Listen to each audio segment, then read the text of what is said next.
It's their honor.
Mayor was heading there too.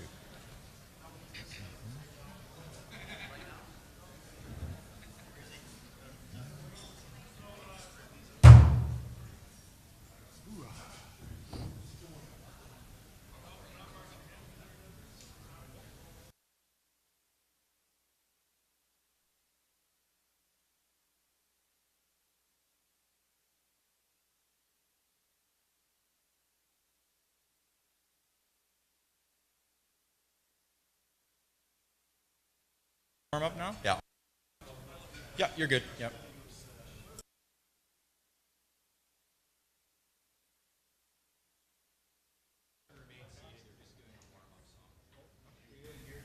Oh, we good?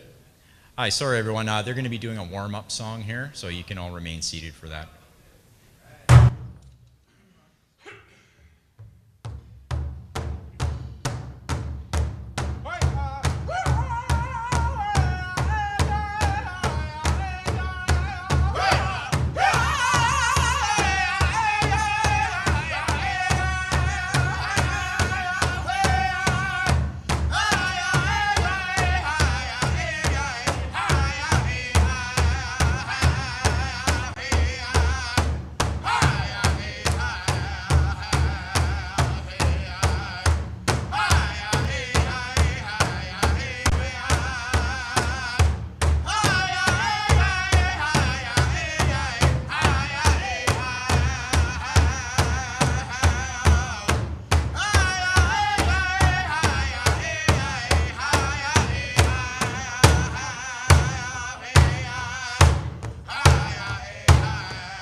At this point, I would like to invite all of our commissioned officers, honored guests, dignitaries, elders, and chiefs of police to move up to the gallery, take their seats left of the drum.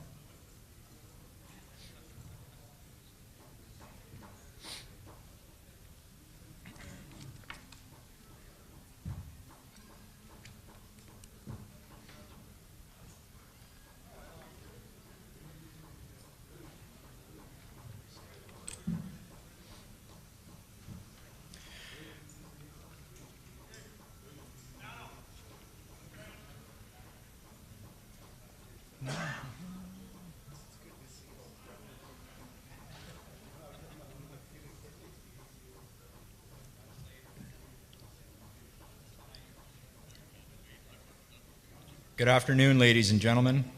My name is Sergeant Corey Oleschuk, and I'll be your MC today. Chai Miigwech to our long-serving Eagle staff carrier, retired NAPS Staff Sergeant Bob Baxter. Before we begin, I'd like to thank all those people joining us live by live stream, and a huge thank you to Shout Media for making this possible. I'd like to ask the Matawa Drum Group to begin the ceremony with a welcome song, and would ask that if you're able to stand and remain standing for the song and prayer to follow.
Thank you, Matawa Drum Group.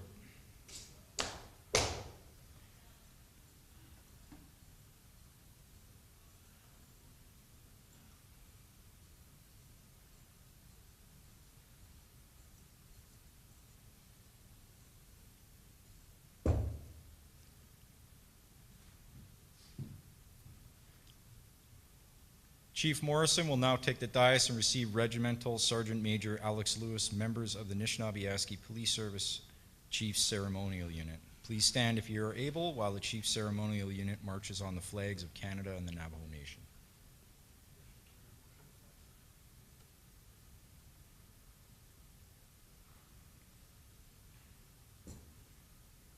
Color Party Commander! Sir! March on the flags! Flag party, lights, quick, march!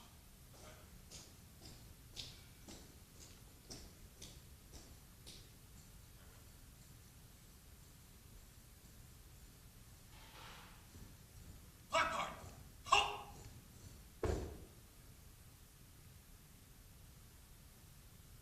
General salute, present arms!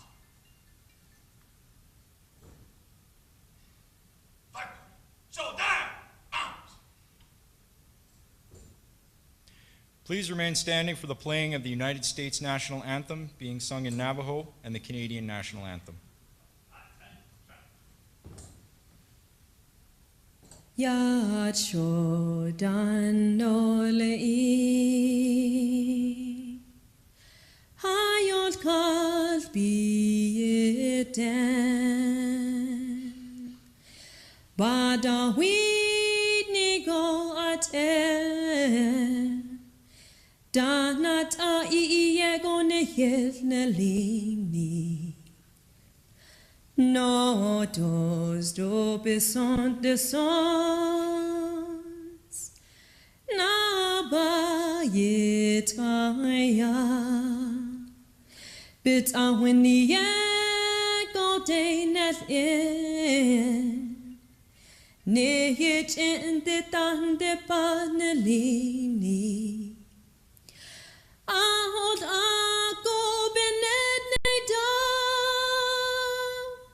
Bade da halonde Heya bet asi hasen Tone ha dasil sozende Toshi e so bilsenil go Danat ahod ador Nehikeya bik iyege God hojo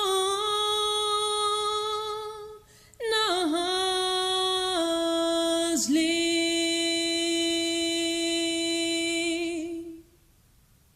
Parade, attention! Nijonego ya ischasto.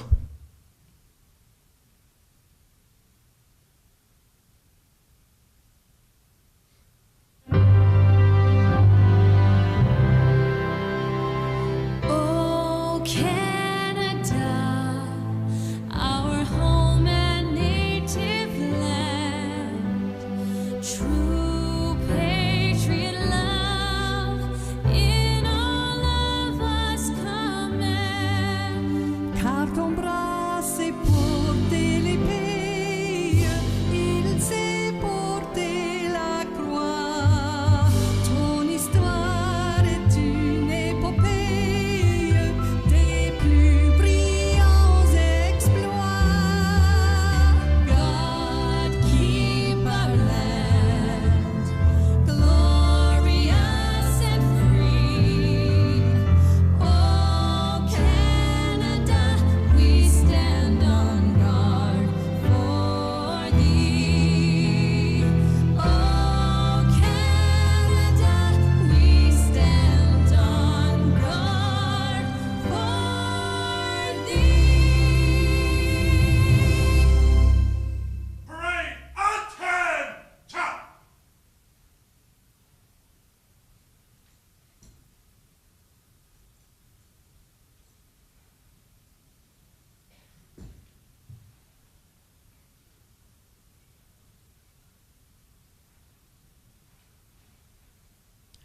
Please be seated. Chief Morrison of the Anishinaabe Police Service, Anishinaabeg Police Service, Chief Jeff Sky, Thunder Bay Police Chief Darcy Fleury, and Navajo Police Deputy Chief Red Horse will now inspect the 2023 graduating recruit class.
We're pleased to have Barney Batiste here today and to so graciously join us for today's ceremony. Mr. Batiste will offer a smudge today as well.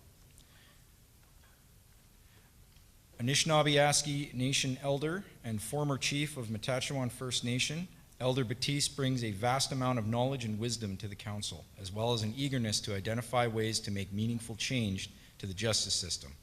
Elder Batiste is also a former member of the province's Debuwin Jury Review Implementation Committee. He is also a board elder for NAN Legal and has been an extremely active member in the Anishinaabe Nation, contributing greatly to the success of Anishinaabe Nation. I would ask Barney Batiste to begin the ceremony with an opening prayer and a smudge, and I would ask that everyone who is able to please stand. I understand that you're Bob already smudged the room. It's been done, apparently. So,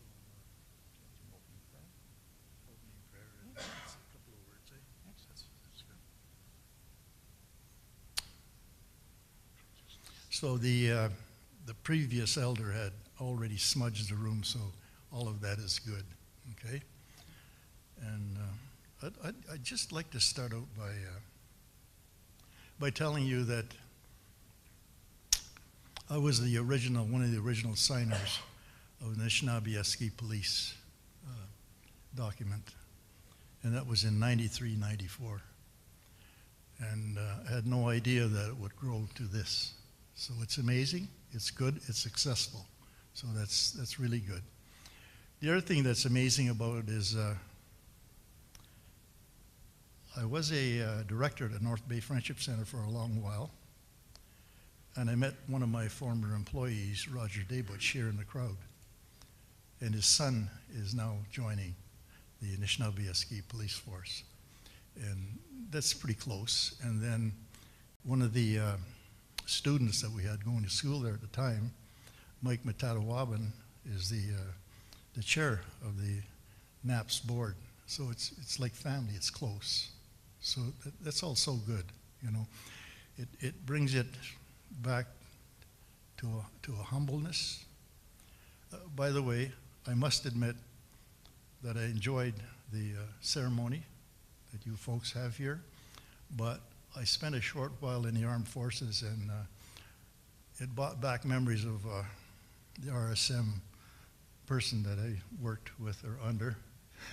It gave me the creeps when I started to look at, so going back and forth, it's looking at the discipline that happens when you're doing such work.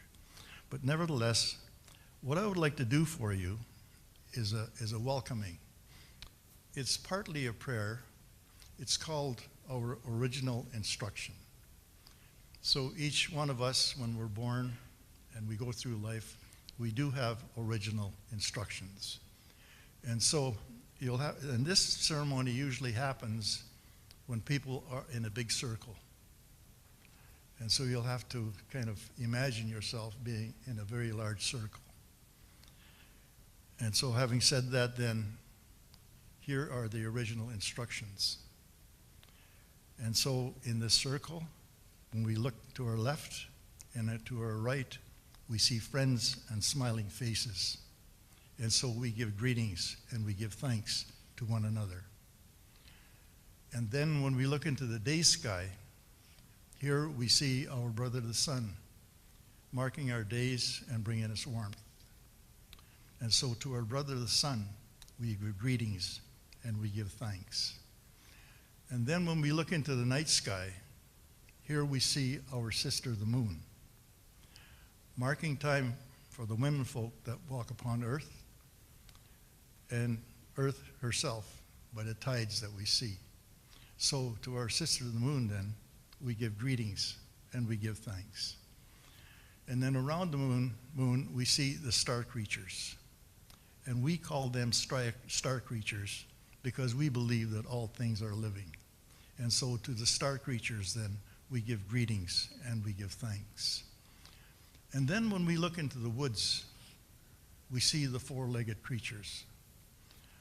Some of they even give of their life to provide food for our table. So to the four-legged ones then, we give greetings and we give thanks. And then again, we look into the skies, we see the winged creatures. Those that would sit in the trees, they sing sweet songs and they bring gladness to our hearts. And so to the winged creatures, we give greetings and we give thanks. And so then we look at Mother Earth, upon whom we walk, and through whose veins runs all the water that quenches the thirst of all those that walk upon her. And from her bosom will grow all the plant life that feeds us. And so we give special greetings and thanks to our Mother Earth. And then upon this creation, there are the two-legged uprights. And when these two-legged uprights look around them and see how the creation has grown around them, and each thing is doing as they were instructed by the Creator. And this is the big ask for each and every one of us, that we too might find our own original instructions. And so having said all of that, we need to judge ourselves accordingly in our own lives moving forward. And we ask ourselves, what are our original instructions? Well, I'm going to tell you, it came from your granny, it came from your grandpa, aunties, uncles, mom, dad, cousins, uncles, kinship, and from the Creator. And you would have to have listened carefully. And as these young men go forward with the job that they've been given, they too now are receiving original instructions as they stand here before you. And so it goes from one generation to the next. But one thing we need to remember as Anishinaabe in our language, and I'll say it again, watch you don't lose the way you were taught. These are one of your original instructions. You keep that well. Guard it carefully. It's yours. Nobody will ever take that away from you. The Creator gave you that. It's in your DNA. It's yours. And keep it well. Keep it really well. And then secondly, whatever you're going to make, build it right. Do it right. And these things we ask, I think, of our new recruits, and these things we ask from people that are the veterans. To be able to hold dear to those things that we were given. Even out here, ones that we've broken bread with, you know that we have instructions. We will need to support, love, and cherish those that have taken on the task of protecting us. We must always remember that, to remember the job that they have to do. I could go on a lot about that. I've spent the last 40 years in the justice field. I've seen many, many, many, many things, and sometimes too much. However, one thing that's always protected me is remembering who I am and what I'm supposed to do, and the way that I'm supposed to carry that out. You have to know who you are, you have to know where you came from, and you have to know what you're supposed to be doing. You need to do that. If you forget those things, it will not work right for you. I am here to serve and protect. Beautiful, wonderful, and I wish you all the very best. And I wish the families, that the moms and dads of these people that are taking on a job. And isn't it just ironic that one of my former employees, his son, has taken on the task of joining Anishinaabe policing? I think that really brings it home to roost for me. Having somebody that worked for me, doing just a wonderful job, and carrying on his life, remembering his original instructions, and now his son moves on. So it's really good, and I thank you all. You know what, I really cherish what's happening here. It's such a good thing. I have no idea, and the people from Arizona, I would really want you to know that. I had no idea that it would grow like this. None whatsoever. When it started, all we wanted was peacekeepers. Somebody just look after the folks back home. But we quickly realized that was more than that. It is peacekeeping, but it's more than that. It becomes part of our life. And I didn't realize the kind of people that we would need to continue the work and where we would be from 94, 93 to now. It's great, it's wonderful, nothing but goodness. But again, remember who you are, where you came from, and what your role is. So important. Miigwech to all, and God bless you. Really, God bless you from the bottom of my heart. God bless you, because you know what? You're going to need it. You're going to need it. A little bit of prayer goes a long way. So, miigwech to all. Thank you for listening to me. And also, I brought my friend here, Helen, been around a long time with me. She's not my wife or anything, but she's just a colleague, a very faithful colleague. And I'm one of the people that says that there has to be, we have to know that women are amongst us, and there has to be balance.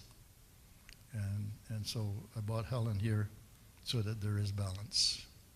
Helen, if you want to say a few words, that's up to you. No? Okay. So thank you all so much, and see you next year. See where we go from here. Okay, bye-bye. Thank you.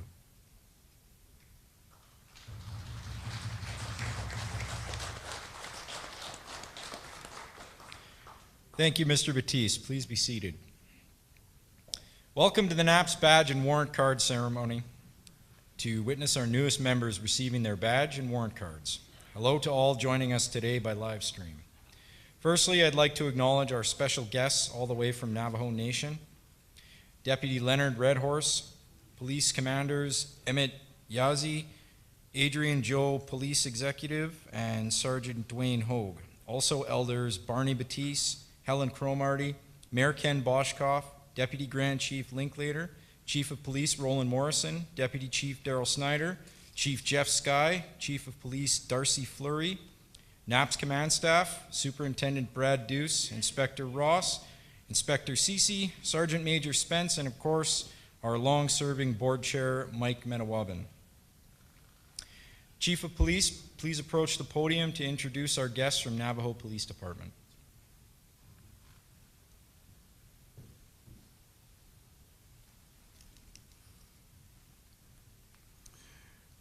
Well, they just left the room.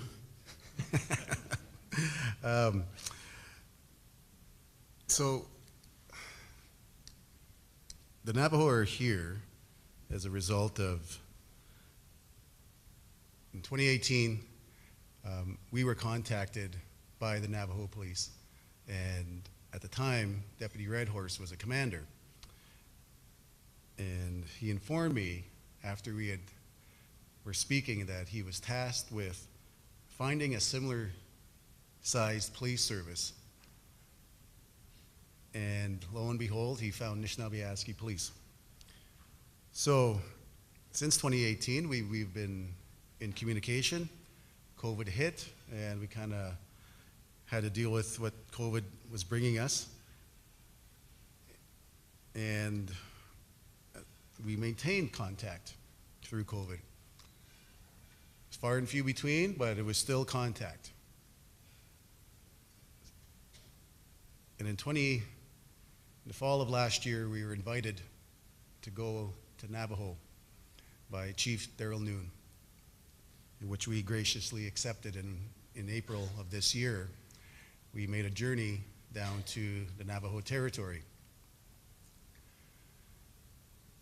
So we were received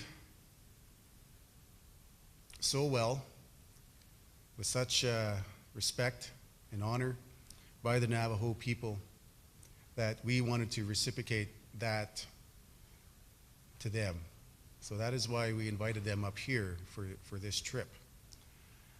And we do have Deputy Leonard Redhorse III, who is outside, and we also have Commander Emmett Yazzie. And to my right, we have Sergeant Dwayne Hogue. And we also have Executive Assistant to Deputy Chief, Adrian Joe. So the four that are here today from the Navajo were instrumental in the planning of our trip to Navajo. And as you heard me said, it was such a heartwarming trip filled with emotion that, you know, when we left their territory, it was with a lot of sadness, because we had never felt such heartwarming respect. And to have that shown to us by another culture, another indigenous culture from another part of North America, we knew we had to do the same when our guests came here from Navajo.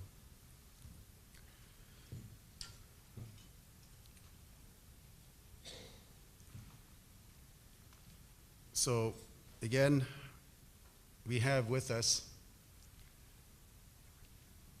Deputy Chief Leonard Redhorse III, Emmett Yazzie, Commander Emmett Yazzie. So again, we welcomed him here. And I have to say that we are honored, very honored to have them here. We were able to tour them around for the last couple of weeks. We are on, I believe, day 12 of 14, actually day 13 of a 14-day trip. So it's been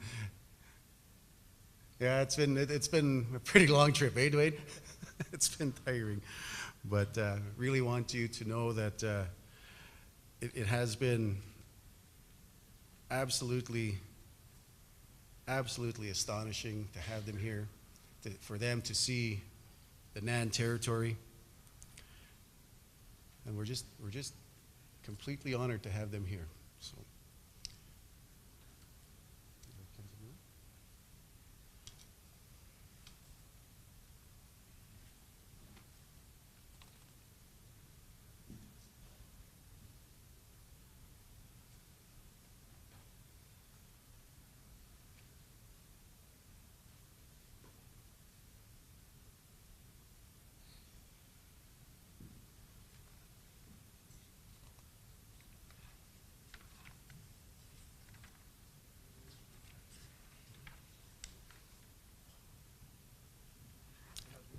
Yes, sir. Introducing.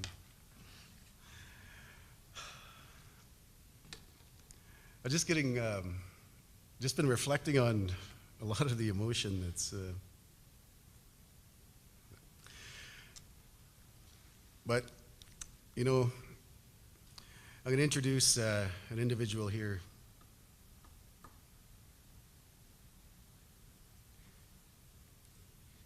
You know, in such a short period of time, I've really got to know this guy pretty good. But I'm going to talk about him first. Leonard Redhorse III is Deputy Chief of Navajo Police. He has been with the Navajo Division of Public Safety for over 20 years, 4 as a civilian evidence technician and 16 as a police officer, a criminal investigator, a police supervisor. He is assigned to the oversight of the Auxiliary Services Section and Special Projects for the Navajo Division of Public Safety under the Executive Director. Chief Redhorse has served 6 years at the Navajo headquarters. He is a graduate of Northwestern University School of Police Staff and Command, the Homeland Security Leadership Academy, the Federal Office of Justice Services Command School. He is a Trilogy Award recipient of the FBI Law Enforcement Executive Development Association. He is responsible for the oversight of the Navajo Public Safety's $145 million budget allocations, is the project lead for creating Navajo Nation's first ever 911 program, steered Navajo's organization assessment and strategic plan, which I've read and is quite well done and thoroughly done. He's currently assisting in creating the Public Safety's first Leadership Academy curriculum. He serves as a member of the steering committee for the Tribal Transportation Safety with Federal Highway Administration. Is a member of the Indian Country Law Enforcement Section and Academy at the College Training Section of the International Association of Chiefs of Police. He serves as a board member for one of 2 domestic abuse shelters on the Navajo Nation. Deputy Chief Redhorse is the recipient of Arizona State's University School of Criminology and is a recipient of the Justice Award for Early Career Excellence, a 40 under 40 awardee of the Ontario International Association of Chiefs of Police, an awardee of the Morris K. Udall Foundation's Career Excellence, is a recipient of Navajo Area Health and Service Award for Injury Prevention, a recipient of the United States Attorney's Office Award for Victim Service. He has been honored by MAD for proactive reductions in DUI fatalities and offenses within the Navajo Nation. He is a graduate of Eastern New Mexico University. He matriculated to Arizona State University's College of Law and was awarded a Master's of Arts in Criminal Justice from the School of Criminology and Criminal Justice with Arizona State University. His future, he will be pursuing his PhD in Criminology and Criminal Justice. Deputy Chief Redhorse supports and assists Chief of Police Daryl Noon in realizing a modern, respectful, and professional police service while focusing on the development of the greatest resource of the Navajo Police, and that is the officers and staff of the department. Deputy Chief, I don't know how to pronounce those words, but I'll have to leave that to you to interpret that. But I will say this about Deputy Redhorse. It's been in the short time I've known him, it's been a complete honor, because when you meet someone, you just know that they have passion, you know. And when you first hear Leonard speak, you know, you hear that passion. Not only do you hear the passion, you also know, you hear of his higher education. You just hear it. And when I read his bio, that was the first time reading his bio the other day. And I knew of his higher education. I just didn't know exactly what it was until I read his bio and all the things that he's done for the Navajo Police and the Navajo Nation. So, and I think when we look at this partnership with Navajo Nation, you know, with Deputy Chief Redhorse and his team at the helm, I know this is going to be a very good relationship. And I'm looking forward to working with Deputy Chief Redhorse and his team as we continue to foster and develop this relationship for the betterment of the Anishinaabe Nation and the Navajo Nation. So I'm really looking forward to what Deputy Chief has to say. You know, most times when we have our badge ceremony, it is I that usually, you know, provide the address. But I knew that I told our planning committee, I said, I'm going to give up my part because I want to hear Deputy Chief Redhorse speak. I've already made my speech to our recruits down at OPC, and I am going to turn and relinquish my portion of this address over to Deputy Chief Leonard Redhorse III.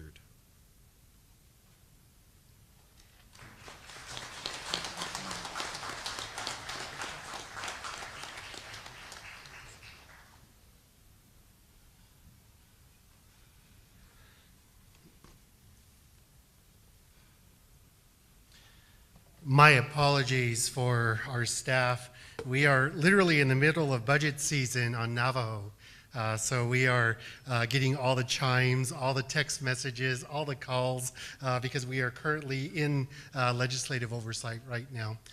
So if I could ask Commander, would you please call the division director, because he needs that statement now, so I would appreciate it. Thank you. With that said, my name is Leonard Redhorse. Shayad Leonard Redhorse III in Sha, Tabahanish Lent Toricini Bashichin, Sinigini Dashiche Ado, Tlashi de Chanele. I am honored to be here to have this conversation with not only the up-and-coming constables that will certainly take the field and indeed the road, but also family members, indeed the command staff, the executive leadership, and indeed the elected officials that comprise the entire service of this great community. I am indeed honored to be a speaker for the 11 of you in order to provide some knowledge, some understanding of the complexities of the larger problems that we do have, and indeed some messages that are coming from our Executive Director, Mr. Michael Anderson, and our Chief of Police, Mr. Daryl Noon. And indeed, on behalf of my colleagues today, welcome, congratulations, and we're excited to get this started. I've been asked to come before you in order to provide some observations, and indeed I hope it will calibrate your affinity into our respective profession, because indeed you are engaged and soon to be part of a larger family and fraternity. And the question that I'm going to pose to you is, what is your legacy going to be? We had the opportunity to speak with your sons, daughters, your relatives yesterday. Some are fathers, some have siblings, and indeed some are uncles, and indeed have values to everybody. Along with my colleagues, we saw beaming smiles, bountiful energy, and a confidence as you prepare to embark into our shared field of law enforcement and public safety. Indeed, we have a common orientation of service. We serve a cultural heritage that is deposited into our people. This includes the tangible and intangible assets of our elders, our youth, and the adults of our communities. You are the guardian that will protect the smiles, the innocent, and the vibrancy within our respective communities. You will stand watch over the greatest asset and resource that we have, and that's the hope and vision of a great future that is bestowed upon us by the holy people. During our travel, we have heard from the people of Fort Albany of the return of sacred artifacts returned by the Diné, who cared for these sacred items over the course of past. We have been shown the inherent compassion, care, and love of community as many members have come out to welcome us, not only as unknown parties to them, but as brothers, cousins, and sisters. There is a sense of community, indeed a sense of belonging, and indeed a sense of spiritual protection that will awaken into your care. Despite the ailments and social obstacles that we face as a community, I assure you that the hope and vision of our elders and the prayers that have been said and sung on the behalf continue to edify each and every one of us. Today finishes just one chapter in the long journey that started many years ago. Most of you have been dreaming of becoming a law enforcement officer or constable for a very long time. You have taken different paths to get here, but yet you come from different backgrounds. But today you are unified by a common desire to serve and a common people to inherit. I would ask that you never lose focus of who you are and the values that you hold close to your heart. I would ask that you remember what caused you to serve the people here, and that you continue to exercise a process of decision-making that will ask the question, how do my actions and choices affirmatively affect our treaty and aboriginal rights through the lenses of protecting the hope and vision of the people? Indeed, your focus and that of your reputation will be linked to how you maintain your interaction with our citizens who are asking help from you. There is a habit of getting into the call, completing the call, and rushing to get to the next call. Take time, show empathy and compassion to your clients. If you take that time, you will be rewarded with a satisfaction over the course of your career that cannot be adequately explained in words, but indeed will be felt in the heart. Your legacy as a police professional will be built around the trust and value placed in you and your staff, your colleagues, and the people who look to you to assist them in resolving their questions and their concerns. As we begin our journey, I always want to make the observation, and indeed to the 11 constables to be, that failure is okay. John F. Kennedy, President of the United States, made the observation that those who dare to fail miserably can achieve greatly. In this profession, you will fail. That is a given, and I would encourage you to prepare yourself for this failure. Your training and education should prevent you from failing catastrophically. Your field training program will provide a reasonable safety net to catch you in those respective failures. As managers, we accept that you will fail. As leaders, we create the environment where you can fail. In both circumstances, we have the expectation that you will learn from the failure and you will commit yourself to take the lesson and indeed incorporate it and into something greater. We encourage you to accept failure, but take the lessons and apply it. I will be the first to admit that when you fail, you feel it all over. It's detrimental. There's a void that certainly develops, and you feel like you have let other people down. This is the time to identify your resiliency, to take the hit, and to get back on your feet with a renewed vigor and determination to accomplish what you have set your mind to. You have a family of career law enforcement officers who are here to catch you, to assist you up, to dust you off, and indeed place a few Band-Aids, but yet I want you to know that you're not alone. Failure does not define you. In order to succeed, you need to fail. It is a prerequisite to the learning cycle of life. Remember that Michael Jordan was cut from his high school basketball team. Oprah was fired from her first job. Dr. Seuss was rejected by 27 publishers. And indeed, Thomas Edison tried 10,000 times before he created the first working light bulb. My friends, we learn more from our failures than from our successes. We find out what does not work and we adjust. We learn about ourselves and we gain empathy for others in the process. But yet, for those who desire management and leadership responsibilities, finding the right balance between success and failure is hard. Resiliency is a life skill that, when built, will ensure that you are flexible and dynamic in the process of change. It is a responsive police program which must embrace change to evolve with the needs of their respective communities. Failure ensures that you are flexible to adopt a course of action, but when something occurs, you make that course of action impractical, you're able to pivot to Plan B or Plan C.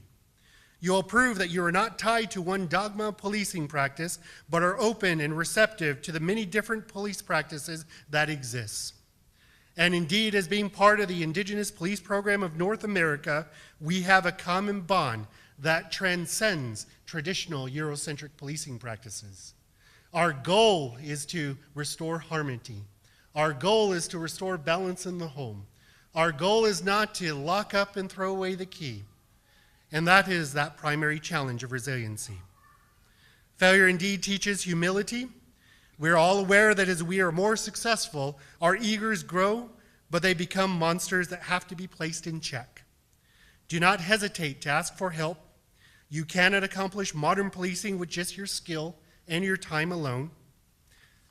You have to work as a team, and you have to build a team that complements the weaknesses of each other to and form a well-oiled machine. If you are able to admit that you do not know it all, and you are willing to learn and absorb new concepts, then you will be a greater asset to the NAPS service. But stay curious. The other observation that we have is indeed keep a life. You'll experience the worst situations, and at times you will feel powerless to affect the conditions you experience daily. You must separate yourself from your professional life enough to allow you to nurture and protect yourself and your loved ones from the weight you will carry. I ask that you regularly step away from your profession and do what you are passionate about. Keep doing what you enjoy. Fish, rebuild cars, play your computer games, hunt, travel, and do what you do best to center yourself, because we need you out in the field. That is the time you need to reboot to allow you to share quality time with those you love, and it is certainly the key to a 25-plus year career in this profession. Your physical distance from policing fosters and protects your legacy to your community. Get away once in a while, though, and return refreshed, reinvigorated, and determined to do better than your last tour. Do not delay to get back to the important people and responsibilities of your life. Do not delay what can be done today.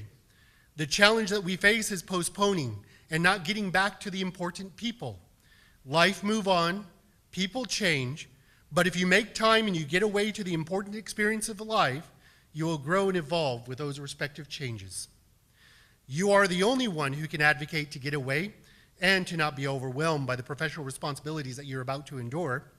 Balance and restore harmony will protect your ability to serve the people that you have made a commitment to. What you do matters. On a personal note, my career has been dedicated to my cousin Nicole.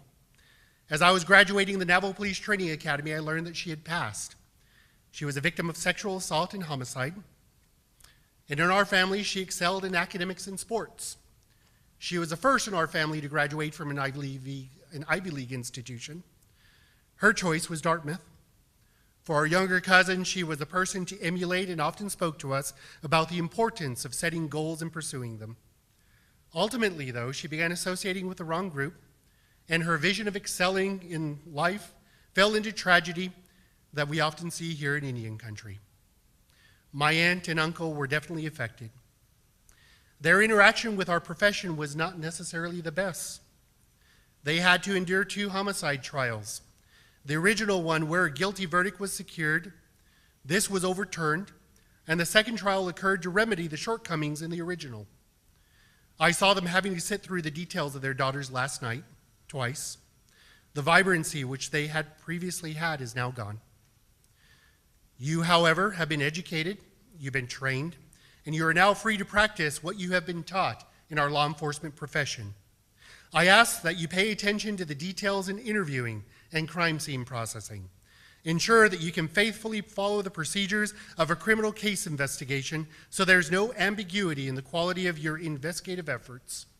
Show your victims, clients, and your loved ones that you're interested in and are faithfully following through the investigation.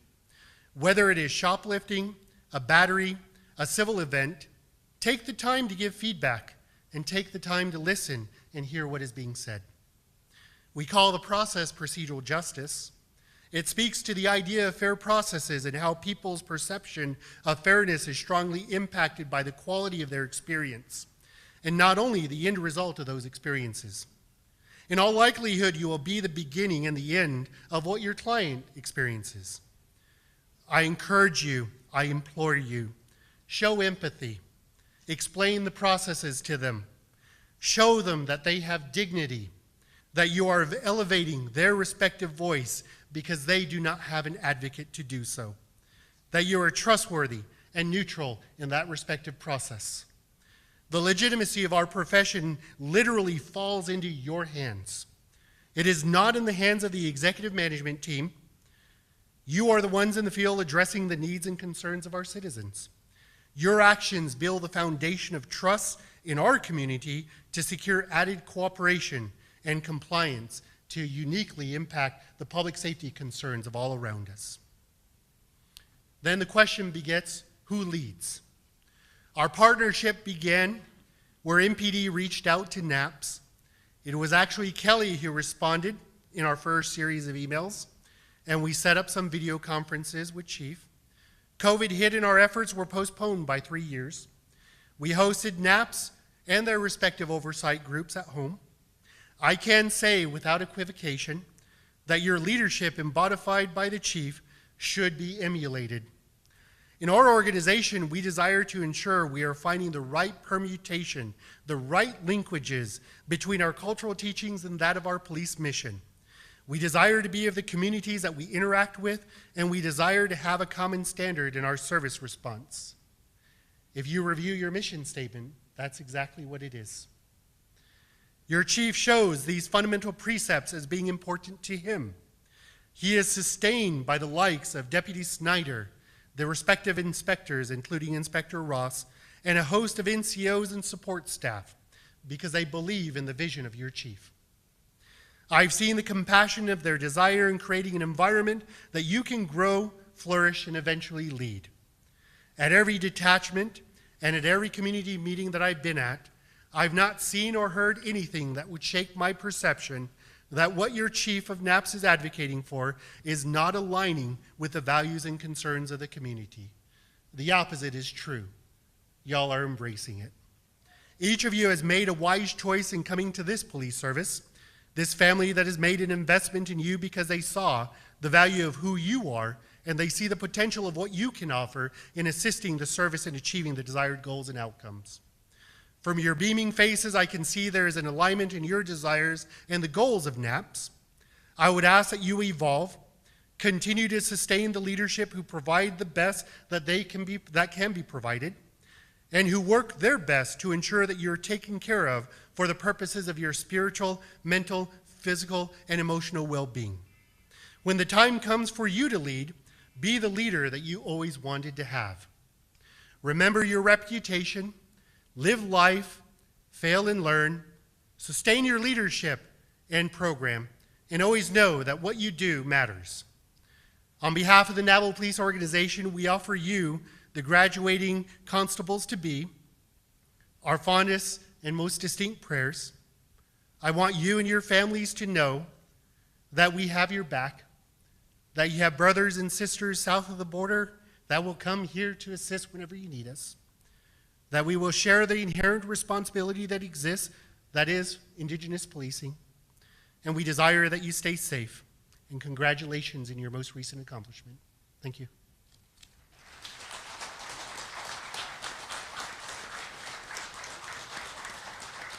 Thank you. I took yours? Yes, sir. Yours is this one?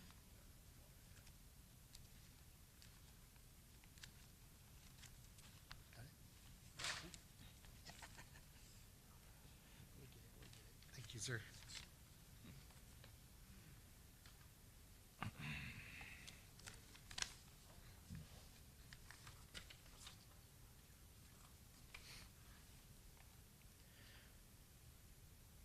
We are pleased and honored to have here today our board chairperson, Mike Menawabin, to speak to our newest recruits.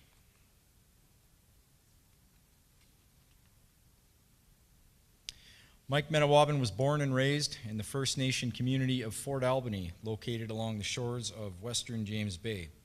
He is a proud father of 2 boys and 2 daughters with 5 grandchildren and is married to his wife Eva of 24 years. He is a survivor of the infamous St. Anne's Residential School, which was located right in their community. It is now known as one of the more notorious schools of its time, and not much different with all the other schools that were part of the National Residential School Policy. Mr. Menawabin comes from a family who have always been passionate in providing leadership and advocacy for the community members in general. His father and 2 brothers before him were elected to serve as chief for their community. Mike Menawabin was elected as chief of Fort Albany back in 1998 and served 4 consecutive terms until 2006. Mike's heart is truly that of a humanitarian. 2 most notable accomplishments worth mentioning during his term and shortly after being newly elected was the removal of the third-party manager within 6 months and the construction of a new school. The new place of learning facility provided an opportunity for the community to begin a new chapter in their journey together to get away from the dreadful past and effects of the National Residential School Policy. Mike Menawabin was also appointed to serve as president for Wawate Communications Society back in June 1998, a position he continues to hold today. In the subsequent years following, he was appointed as board chair for Anishinaabe Police Services, chairperson for the People's Aboriginal Television Network, president for 5 Nations Energy Incorporated. During his term as board chair, Mr. Menawabin was successful in working with his colleagues in pushing to make an amendment to the Ontario Police Services Act that would bring the Anishinaabe Police Service recognition under the provincial rule of law. In 2009, Mr. Menawabin was elected as Deputy Grand Chief for Anishinaabe Nation, a position that provided an opportunity to address the opioid addictions epidemic, which sadly is still ongoing today within our communities in Northern Ontario. Mr. Menawabin is also respectfully recognized for his role in working as an Indigenous language broadcaster for both Wawate Radio and television, serving 35 remote communities in Northern Ontario. These various capacities has led Mr. Menawabin to develop and maintain a strong relationship with all the different levels of government agencies, locally, regionally, provincially, and at the federal level. He is people-driven to make a difference through organizations that provide frontline services to the communities. This has led him to develop a close connection to people of Northern Ontario and has allowed him to continue his work as an advocate for the people. His jovial demeanor is a pleasure to work alongside. Throughout these dedicated years of service, Mr. Menawabin began to turn his attention toward addressing the dark legacies of his heritage by writing memoirs and poetry. Work is currently in progress to have these projects published. Mr. Menawabin previously worked also with 5 Nations Energy as the manager for external development and communications. Please join me in welcoming Board Chair Mike Menawabin to the podium.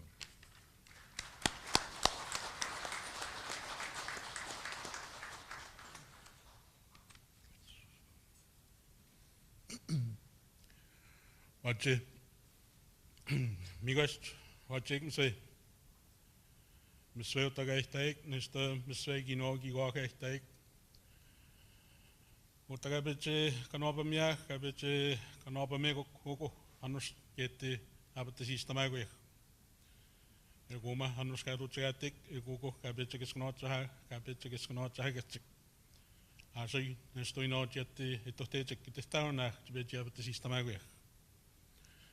Greetings and good afternoon to everybody, to all who are here.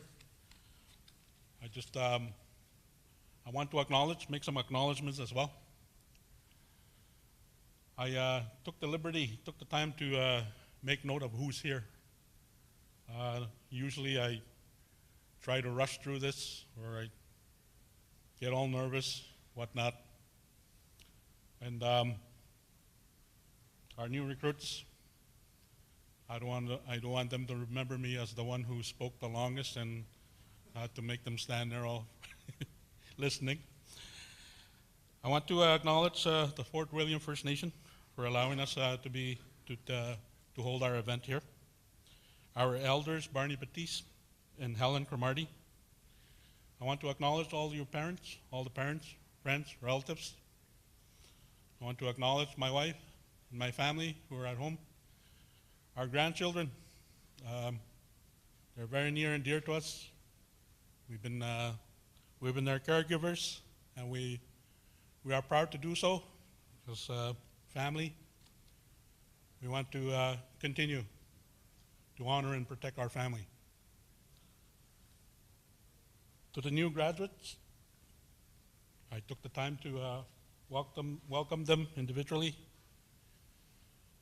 It's a great honor and a privilege to be before you, and also to welcome you to our territory as you start your career. I also want to acknowledge the drum, and also to Bob Baxter, our elder, for the Eagle staff. I also want to acknowledge our guests who come from the Navajo Nation. Thank you and welcome. I also want to acknowledge Jeff Sky. As I was sitting in the back watching the event, I couldn't help notice, but we have five police agencies presented here or in front. That is something new. That is something that's evolving. Like Barney said, who would have thought we would see that? Who would have thought we would be part of a bigger family? From very humble beginnings when they signed the agreement in 1994. I was there. And I was in my community watching the police service evolve. Little did we know we were not part of the bigger family yet at that time. Little did we know we were not recognized as being part of the family. Before I continue, I want to acknowledge Mayor, I had your name here somewhere, sorry. Ken Boschkoff, Mayor Ken Boschkoff, sorry, thank you. And I also want to recognize the Chief of Police, Darcy Fleury, and Deputy Chief Ryan Hughes. Thank you for joining us. As I was saying about the police service,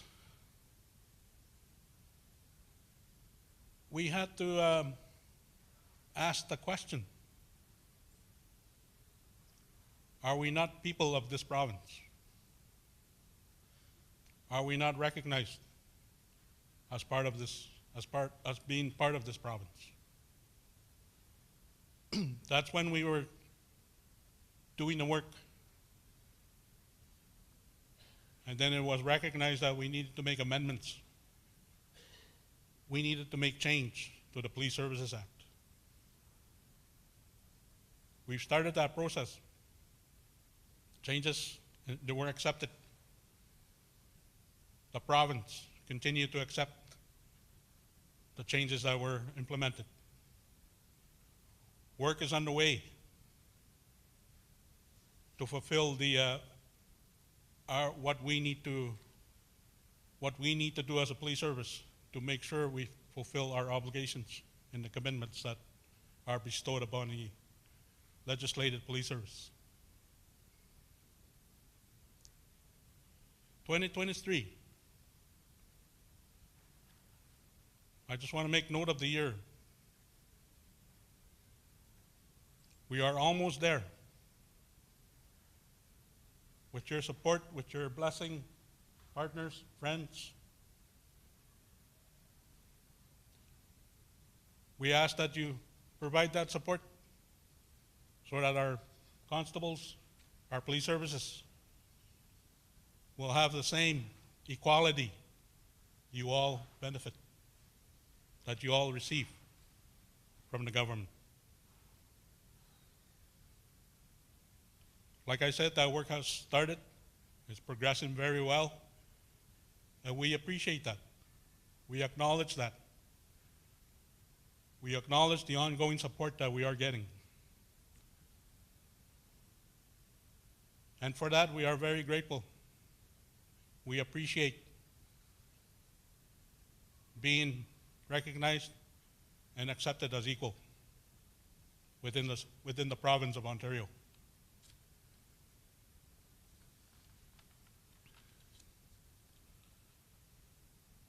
Just to touch just a bit of background, in case you weren't aware, there are 34 communities that we service.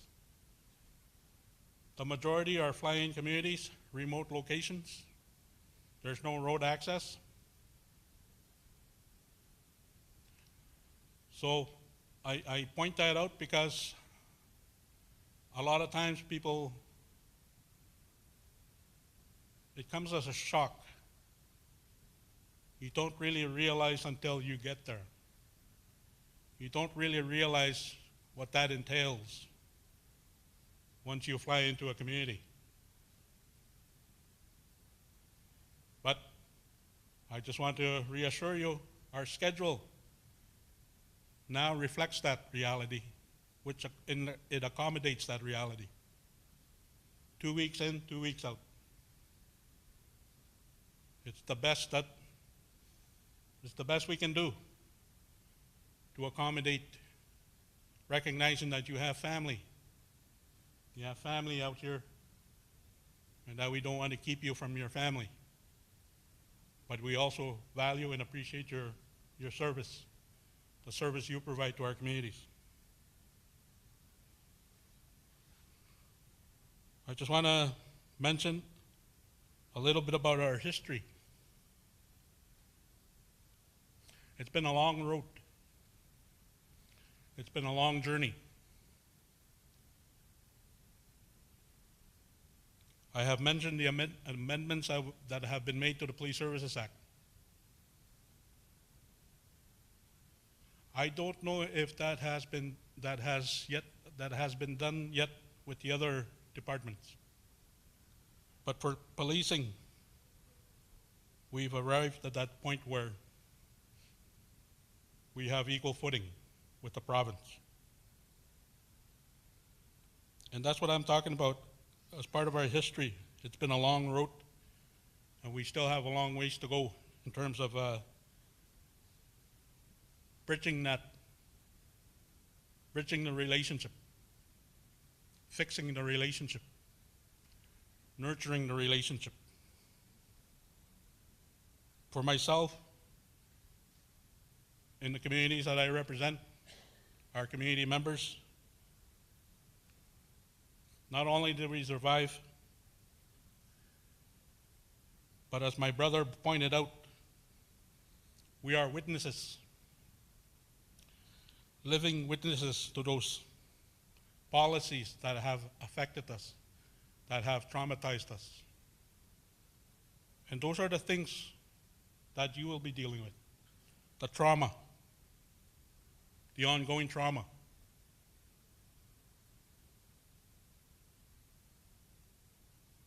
There's a lot of work that needs to be done in that area. Recognizing and accepting people are still living with trauma. But we also need to go a step further, understanding that it doesn't always have to be like this. It doesn't always have to be living with trauma. Let's begin the process. Let's begin the work in addressing that trauma. We owe it to our children, our grandchildren. We owe it to ourselves. We owe it to ourselves as partners, friends, family. To the recruits, graduates, work started in the areas of truth and reconciliation. Truth and reconciliation goes both ways. It is also unlearning what you may have thought you learned about us. Unlearn that. Unlearn those things that you thought you knew. Together, we can learn together to help our young people, to help our families, our communities. We need to move forward. We need to continue moving forward for the generations that are not born, for the people that live in the community. We need to understand that there is trauma that needs to be acknowledged, addressed.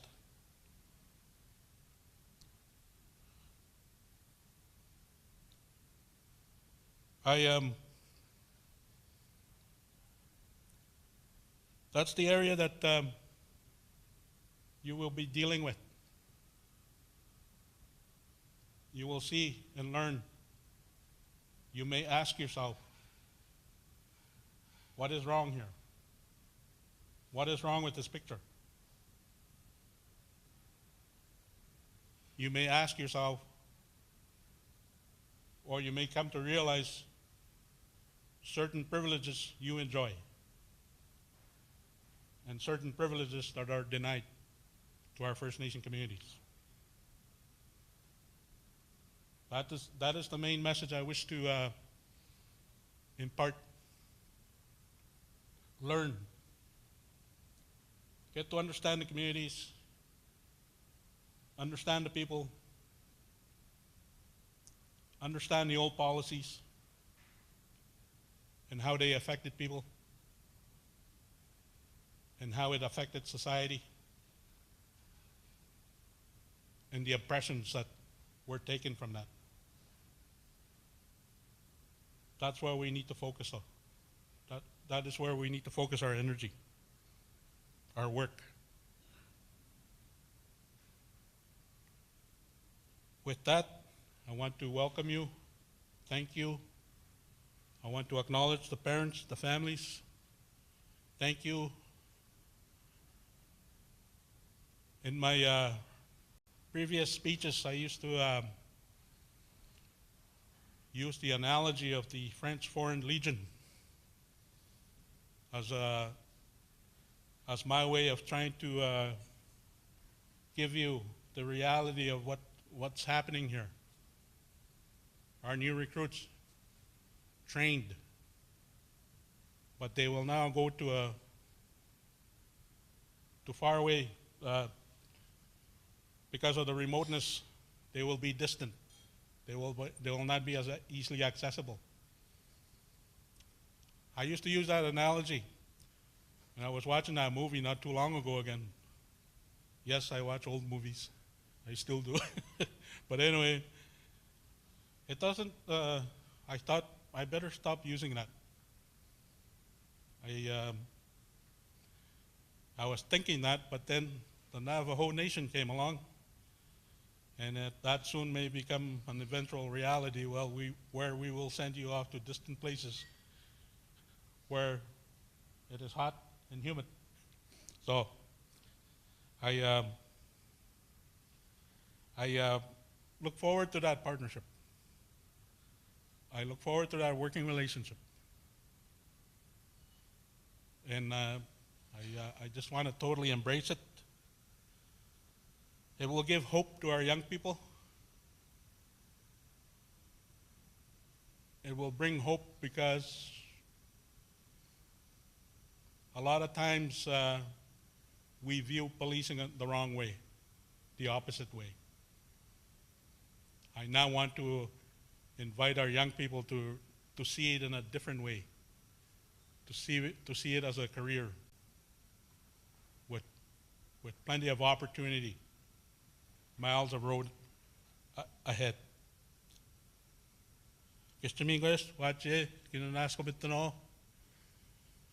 Mingas nesta horta gabeji dostek, gabejin dostoyak. Reconesta das penman. Kino, kete dostek. Koyes, chikina ka chahe koyek. Chikina ka naga topa me koyek. Chiki shoyin dago sik. Keste mingas, wache.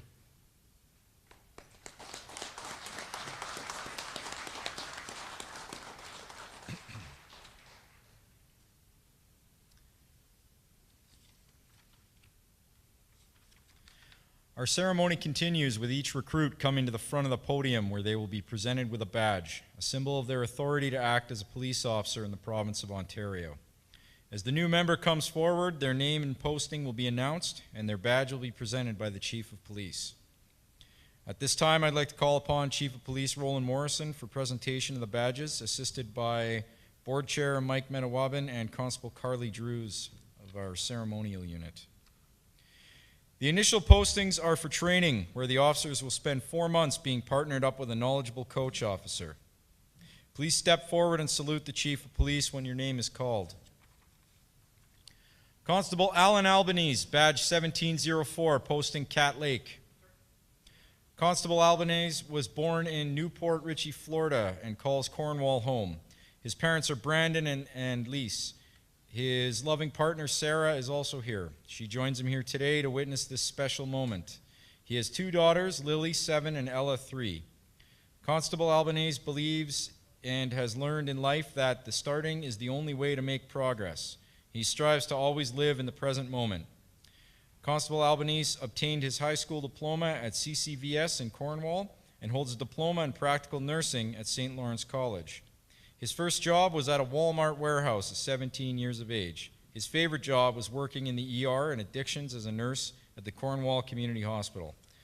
Constable Albanese is very much looking forward to working in the NAN communities and digging deeper into the grandfather teachings. He loves to run, hike, and spend time outdoors with his family.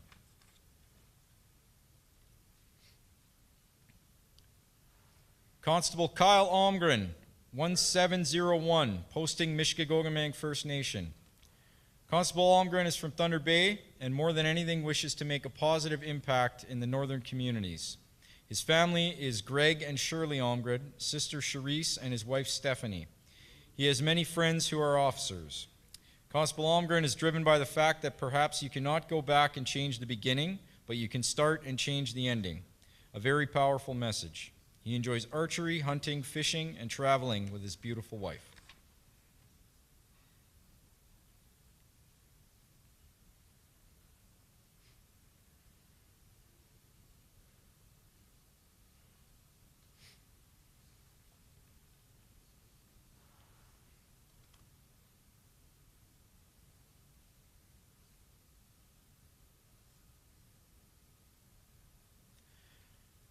Constable Nick Daybutch, 1709. Posting to Attawapiskat First Nation. Constable Daybutch was born in Sault Ste. Marie and lives in Mississauga First Nation. The biggest influence in his life has been his father. His parents, Roger and Shelley Daybutch, are present today to celebrate this special day with him. His partner is Constable Cedar Woods of NAPS. Constable Daybutch believes in treating everyone with respect and maintaining his own self-discipline. He graduated from Police Foundations at Cambrian College. Previous to this, he was employed with the Canadian Armed Forces and is an infantryman in the 3rd Battalion, Royal Canadian Regiment. Constable Daybutch is eager to serve and to get to know the community members. His hobbies and interests are running, hockey, and spending time with his family and friends. It keeps him focused on what is important in life. His nickname is Butch.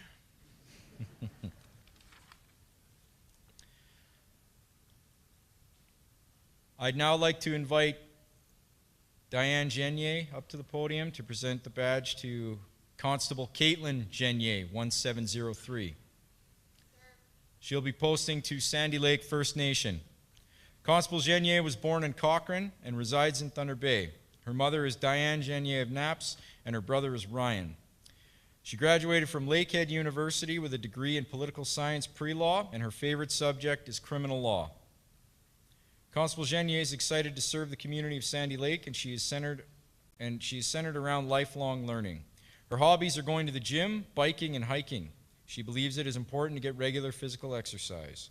Her best friend Hannah and her mother are here today to witness this milestone day in her life.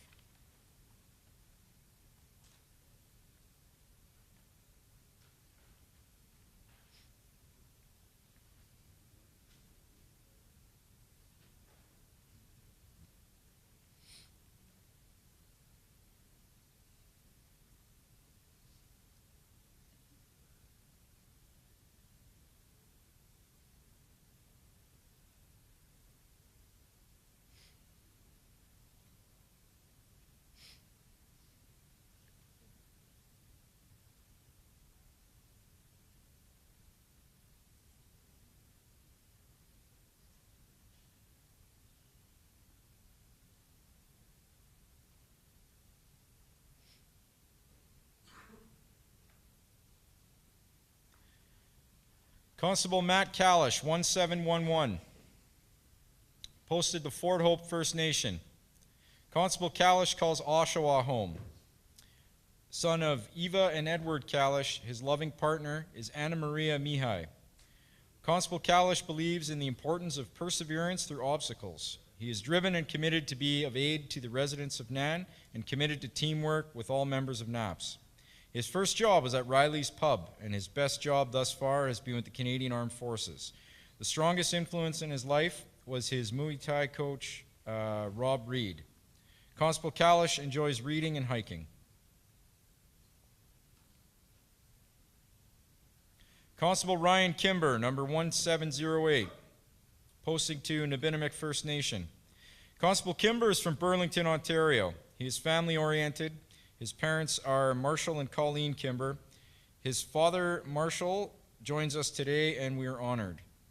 His personal beliefs are to always be kind and fair and to treat others as they would like to be treated. Constable Kimber graduated from Mohawk College with his favorite subject being history.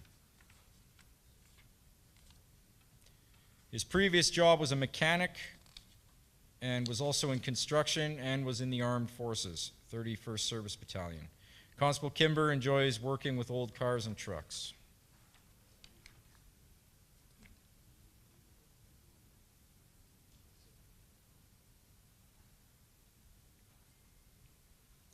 Constable Kenneth Knott, number 1699. Constable Knott lives in Iroquois Falls and graduated from Police Foundations with his favorite subject being drugs and substances. His parents are Bunny and Matthew Knott and has one brother named Dylan and a sister named Abby. Personally, he believes to always try one's best and to learn from mistakes. He does not dwell on things and keeps a healthy attitude. He wants to enjoy everything and he keeps in mind how hard he works to get it. Constable Knott was previously a corrections officer, and the worst job in his life was working in the local strawberry patch. In his spare time, he works out and goes fishing. His friends call him Kenny.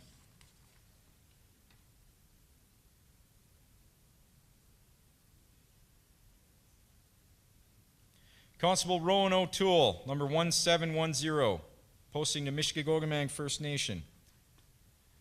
Constable O'Toole was born in the Paw, Manitoba, but plans on moving to Thunder Bay very soon. His parents are Sandra and Jim O'Toole, the best parents ever. His grandparents have been extremely supportive and influential in his life. He believes in taking everything one step at a time, and he graduated Margaret Barber Collegiate Institute, and at OPC his favorite subject was police vehicle operations. His very first job was harvesting honey, and his worst job was working in a zinc mine. Constable O'Toole personally states that he will try to be the best officer he can possibly be, and he is eager to learn and get started. His interests lie in the outdoors and is a self-proclaimed northern boy. His grandmother Audrey, Gedu Don, Nanny Barb, and his parents join us all today. He is also the proud recipient of the Sergeant Oleschuk Finest Mustache Award. Constable Matthew Poirier, 1695. Constable Poirier was born in Sudbury and resides in Sturgeon Falls, Ontario. The most important people in his life are his son, mother, Lynn, and wife, Bridget. His son, Felix, is a busy 3 years old. He was previously a registered practical nurse and a volunteer firefighter.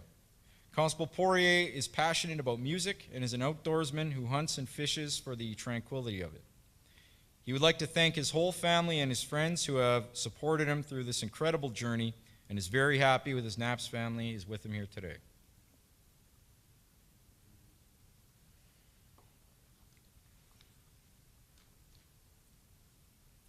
Constable Shane Sherman, 1696, posting to Poplar Hill First Nation.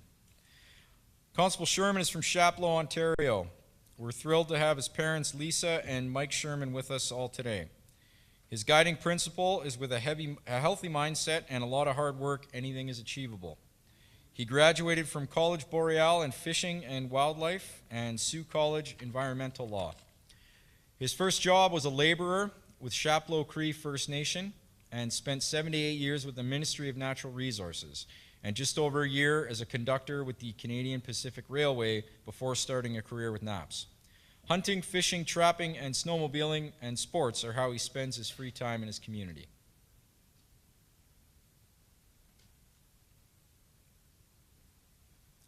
I'd now like to invite retired Constable Rob Stoodle of the Thunder Bay Police Service to present his badge to his son, Constable Kellen Stoodle, 1702.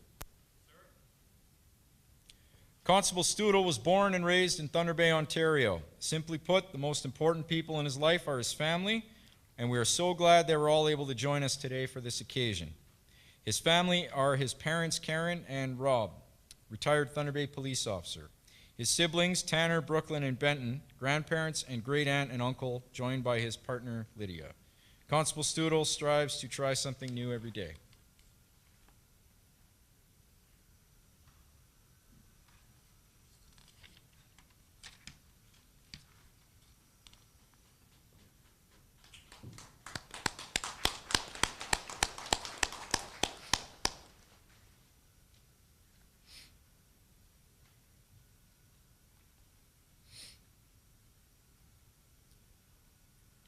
I'd now like to ask that everyone please stand while the Matawa Drum Group sings an honor song to acknowledge the accomplishments of these fine officers.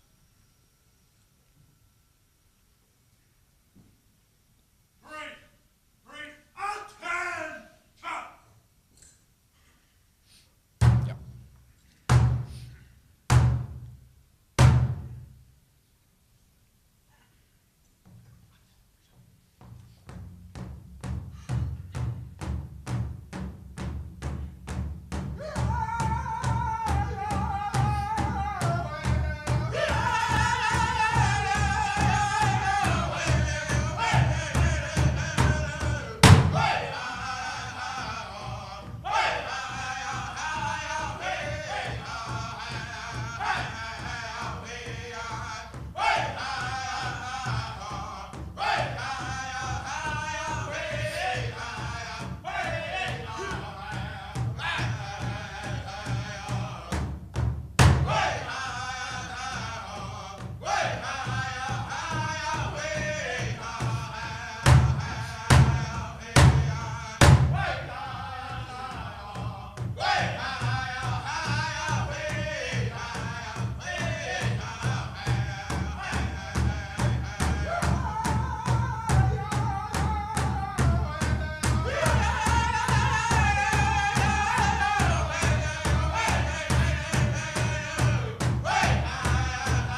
Thank you. Please be seated. I'd now like to invite Chief of Police Roland Morrison to the podium to make a special presentation for the highest mark at the Ontario Police College. This class was a tie with an amazing 93%. Rowan O'Toole, 1710, and Constable Alan Albanese, 1704.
Thank you, Chief. Ladies and gentlemen, please join me in welcoming the newest police officers of the Anishinaabe Nation.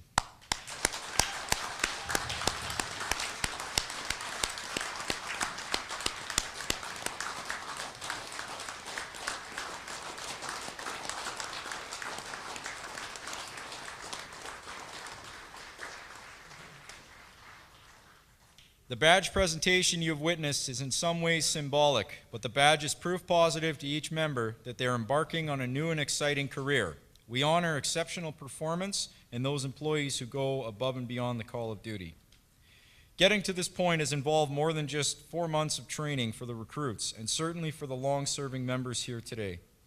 I must commend the staff and instructors of the Ontario Police College for their investment they have made in our newest officers, and the board, chief, and deputies' commitment to the ongoing support, molding, and training of the current complement in the Anishinaabe Police Service.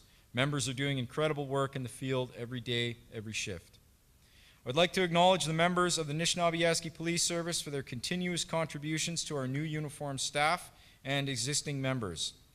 The In-Service Training Unit, Recruitment, Finance Department, Payroll and Benefits, Director of Finance, Director of Human Resources and her team, Logistics Administrator, Executive Assistant, Criminal Intelligence, Quartermaster, Human Resources Department, Records Management, Analyst, Information Technology, the caretaker. All these civilian members play an essential and vital role in the successful onboarding of all new officers. Special thanks to the ceremonial unit today for their remarkable demonstration. This afternoon, we will have a special presentation by the Navajo Police, and Deputy Red Horse would like to show a video that was recently produced for your viewing.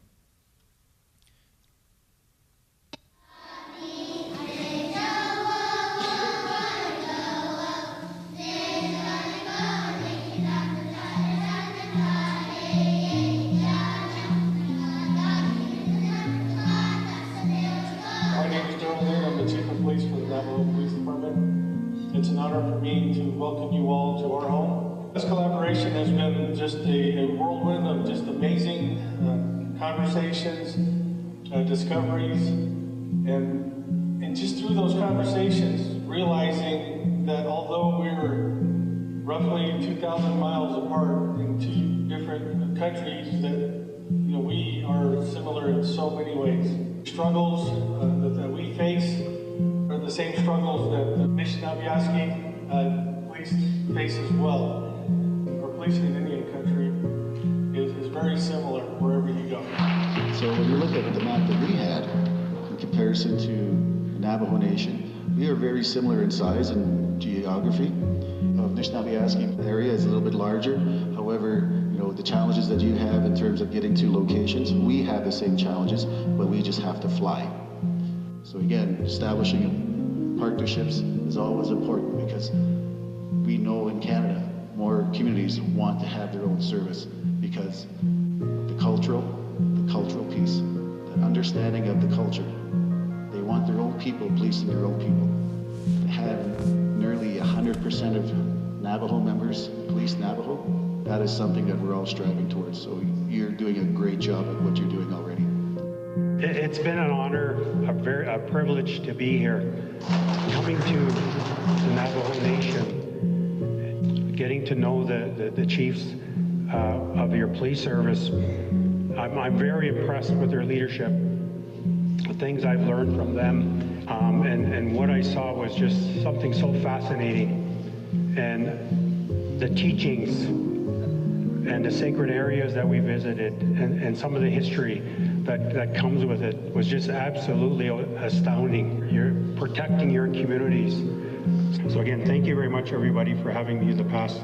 It's not the end. This is not the last day. I just call it the beginning. So thank you very much. I'm from up north, far away.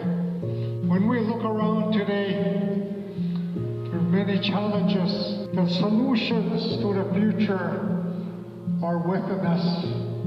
And our children are looking at us today as we sit around a table to see what kind of future we're building for them, what kind of hope we're going to give to them. They're sitting here, we're looking at a partnership. We're from the far north, you're down south.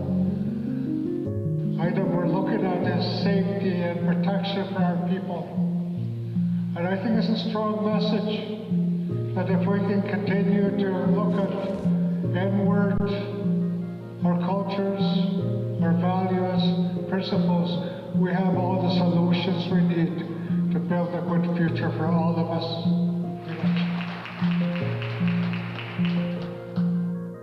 Our job as governance folks is not so much to get into the way of the nuts and bolts of what's going on operationally on day to day, but to help them and guide them in terms of the politics of our communities, in terms of the politics that we have to deal with Canada and Ontario, to make sure that we're forcing our colonial governments to understand the needs and requirements of our service so that it appropriately reflects the needs and requirements of our people.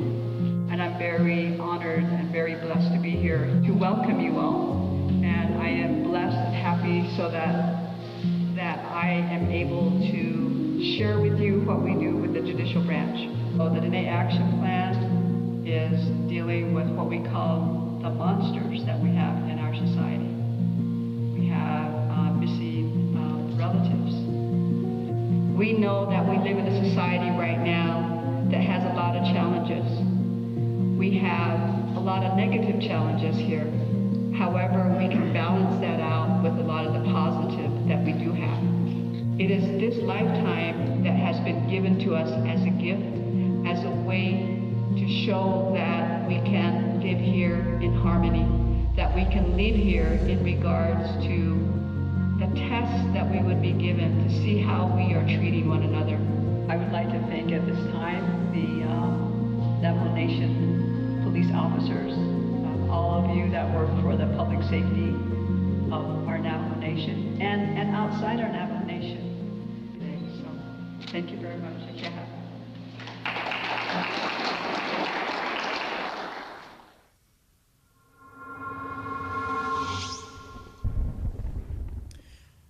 I would now like to invite Deputy Redhorse to the podium.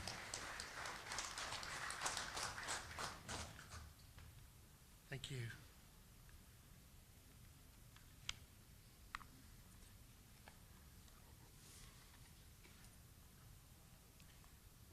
So I do want to say that in regards to the video that was produced by Navajo Nation TV and Film, it is a collaborative work that certainly enshrines and memorializes the service that has been provided, not only the advocacy for us here in northern area, but also the uniqueness that comes from our southern regions. As we begin our travels, what we do want you to know is we are out just totally amazed. We are humbled by everything that we've experienced.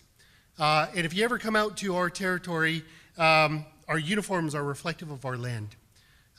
Because as you have almost endless horizons of water, so too do we have endless horizon of of topography that is reflective of the ambience of our core culture.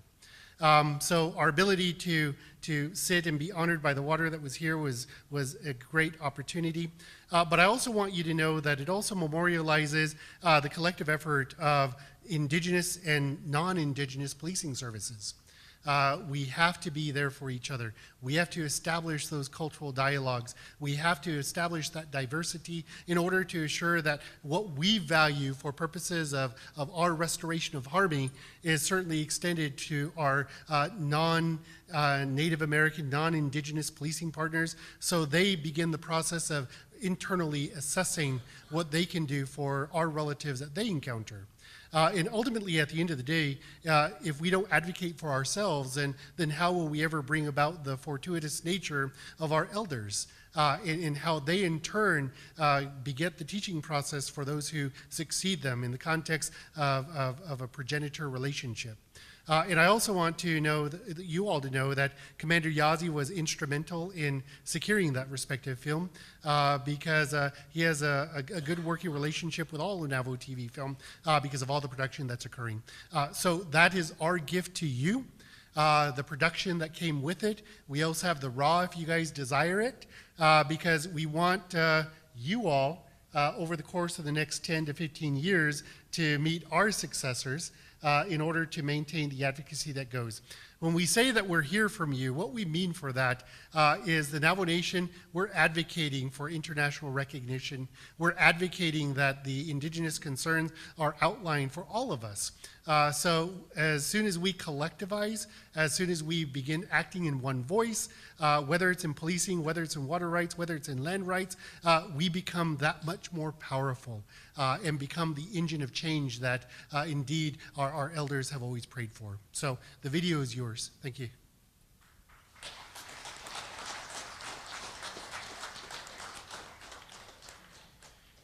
NAPS is pleased to have Mayor Ken Boschkoff present to say a few words on behalf of the City of Thunder Bay.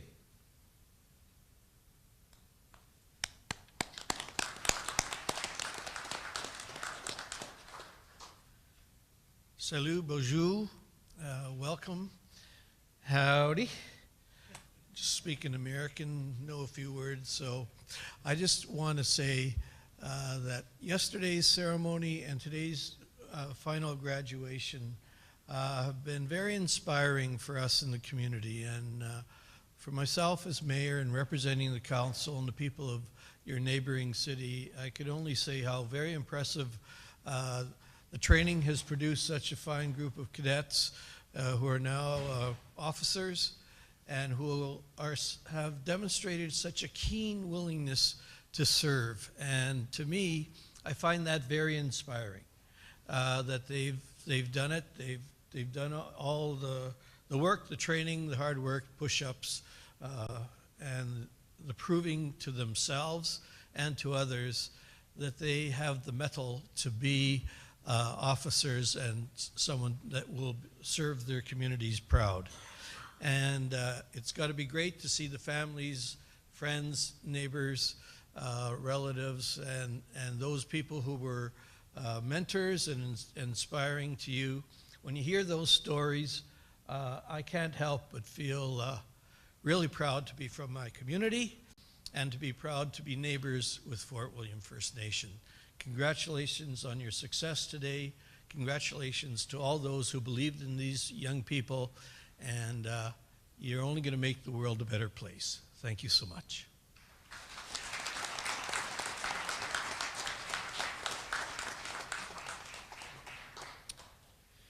To close us off in a good way before we conclude is Elder Helen Cromarty. Helen Cromarty is a highly experienced retired nurse with subsequent success as a senior health policy analyst. She has made major contributions to improving the health services available to Aboriginal people living across Ontario. Helen was involved in developing the Aboriginal Healing and Wellness Strategy for Ontario, the Native Nurses Entry Program for Lakehead University, and many other program initiatives. She sits as a board member of the Northern Ontario School of Medicine. Helen is an advisor to the Canadian Council for Health Services Accreditation, Canada's counterpart to JCAHO.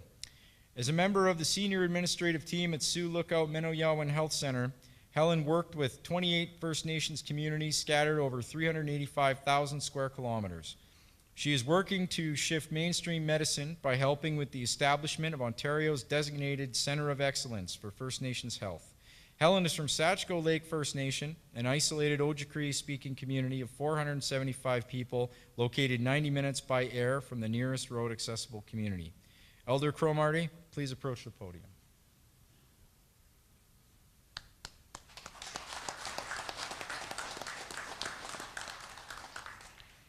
Miigwech, thank you very much. It was a good afternoon, but first, I want to congratulate the new graduates. You will enjoy working. As he said, I'll just say it, I'm an old nurse. Worked in nursing for 45 years. And in that career, I enjoyed it. And I encourage others, when they go into their careers, to really enjoy it and learn more, learn something new every day. In my community, Satchko Lake, it is remote. It's a small community, and you'll find many of the communities are small. Some of the communities, like Mushkegowgamang is one of the larger ones, that's road access. But many of the communities that you're in are small, they're remote. And oftentimes, you will find that you're very much alone. But the other thing that I need to encourage you to do is when you get into the community, whoever you're working with, make sure you go out and meet people. Don't keep yourself isolated. The people are very accepting. They will teach you. Do not be afraid to ask questions. Okay? You remember that. You will learn lots. There's many things to do. And once you get to know the people, they become your friends, they'll include you. And if you're asking questions and you need to learn more, exchange information. Don't use the grilling techniques we see on TV movies where they grill people. Don't use that. Exchange information, you'll get more information and friendlier. And one other thing I need to tell you is on the upside, when they're having community activities, they always include you, always. So when you're invited, you go out and enjoy yourself, join them. Their languages are different. When I worked, while still in Sioux Lookout, we had 3 distinct languages, but 19 dialects. That's just in the Sioux Lookout area. Okay, across Nan, there are 4 distinct languages. And for the life of me, I don't remember how many dialects total. But Nishnawbe-Aski Nation is a big territory. So thank you so much. I'll thank you now for coming, joining the NAPS. I thank you. And I also thank you for being willing to go into the communities. You will learn more, and once you're in there, you will enjoy yourself. Miigwech, I thank you all. And I also want to thank and congratulate the parents, the grandparents who are here. You've raised some really good people. Very good. Miigwech.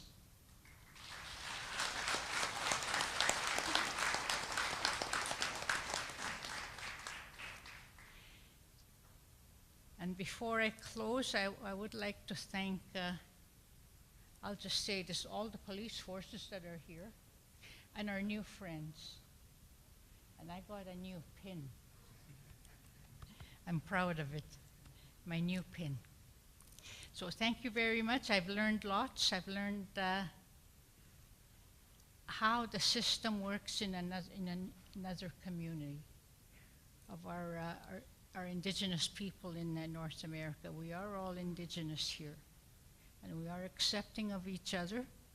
And when we make friends, we either exchange or give gifts, but we never forget our new friends, and they're always welcome. And again, I thank you all. Okay? So in saying that, I will close. Again, you don't have to stand up. I'm sorry, I guess you will have to stand up. You've been standing there all day, so. So today we give thanks to the Creator for bringing us together.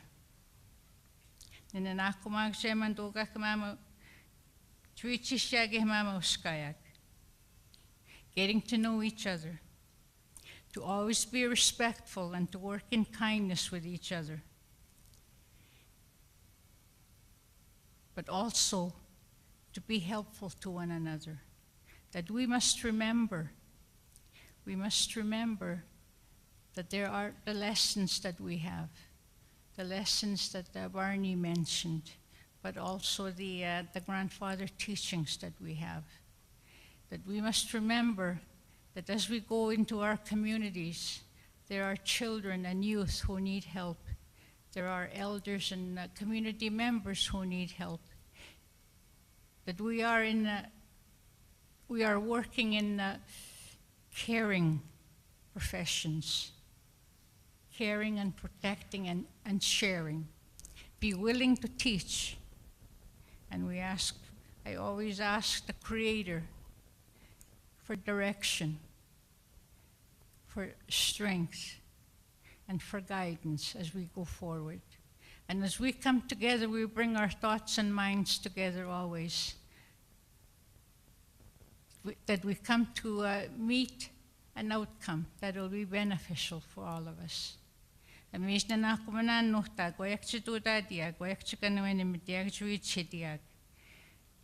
Ikaw at sumane ni maya koyak tuta waya kito and sakyo and jiabat stuyak. And in closing, that we go forward, always work with love and kindness. Amen. Miigwech.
Thank you, Matawa Drum Group, and thank you, Helen.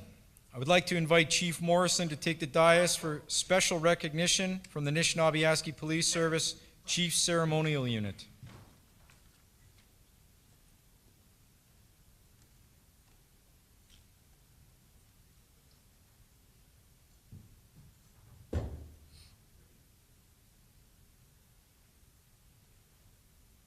Chief Morrison, Deputy Chief, in recognition of not only your office, but also of the newly formed Chief Ceremonial Unit, out of respect and reverence for both of you, parade to your Chief of Police.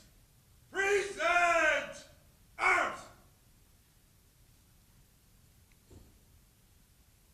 Shoulder arms!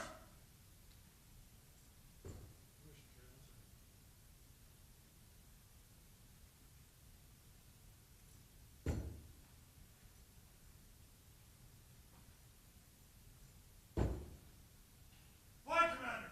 Sir! March off the flags! Flag! One pace step back. March! Flag! Count time! March!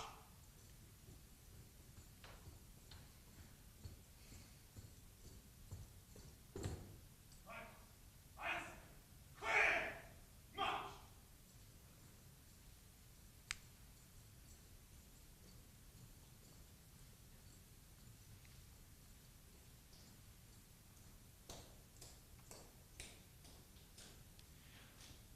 Please remain standing if you're able while the Matawa Drum Group sings a traveling song.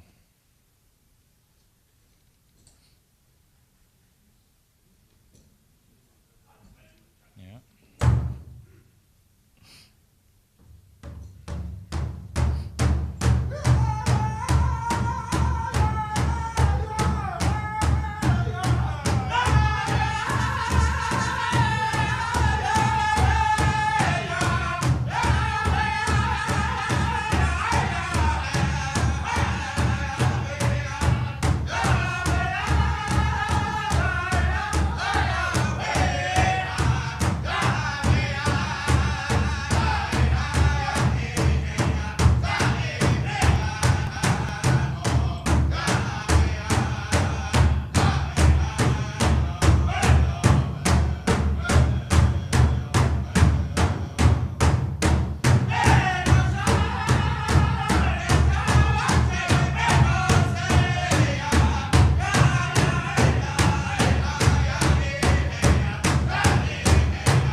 Thank you. Please enjoy your day. And stay for pictures in the hallway at the photo station with the Chief of Police, Deputy Chief, and Navajo Police. Have a safe evening. Thank you for coming to the Anishinaabe Police Badge and Warrant Card Ceremony, Class of August 2023. There is a bus departing at 4 p.m. to take anyone back to headquarters. Thank you.